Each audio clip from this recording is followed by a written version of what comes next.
रामकृष्ण हरी. मंडळी, जर देवाने आपल्याला दर्शन दिले आणि जर विचारले की आपल्याला काय पाहिजे, तर आपण काय देवाकडे मागू?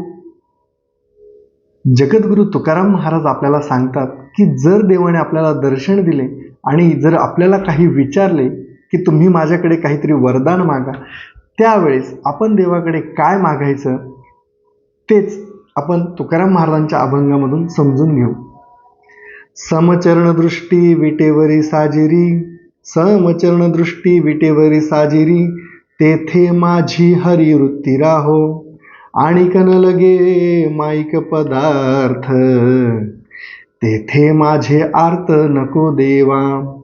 ब्रह्मादिक पदे दुःखाची शिरानी, ब्रह्मादिक पदे दुःखाची शिरानी, तेथे दुश्चित झनी जडो देशी, आणि कन लगे माईक पदार्थ, तेथे माझे आर्त नको देवा.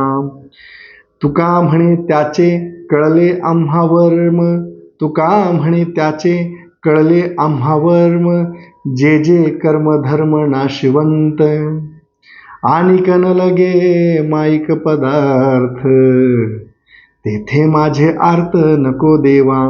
तर मंडळी, जगद्गुरु तुकाराम महाराज आपल्याला सांगतात की मला जेव्हा देवाने विचारलं की तुकाराम महाराज तुम्ही माझ्याकडे काहीतरी मागा, तेव्हा मी त्या पांडुरंग परमात्म्याला सांगितले की देवा, मला तुझी भक्ती सोडून काहीही नको. तुझे चरण ज्या प्रकारे विटेवर समप्रमाणात तू उभा आहे आणि तुझ्या भक्तांना सुद्धा तू समप्रमाणात सर्वांना सारखं धरून प्रेम करतो, त्यामुळे देवा माझी जी वृत्ती आहे ती वृत्ती तुझ्या चरणांजवळच राहू दे. आणि दुसऱ्या चरणात तुकाराम महाराज म्हणतात, मला कुठल्याही प्रकारचं दुसरे कोणताही विषय नको आहे, कारण ते सर्व विषय नाशवंत आहे हे मला ठाऊक आहे. मला ब्रह्मपद सुद्धा नको आहे, कारण जोपर्यंत पुण्य शिल्लक असतं तोपर्यंतच फक्त ब्रह्मपद भोगता येतं आणि त्यानंतर ते ब्रह्मपद सुद्धा निघून जातं. म्हणून तुकाराम महाराज देवाला सांगतात की देवा, तुझी जी ही माया आहे ती आम्हाला कळाली आहे.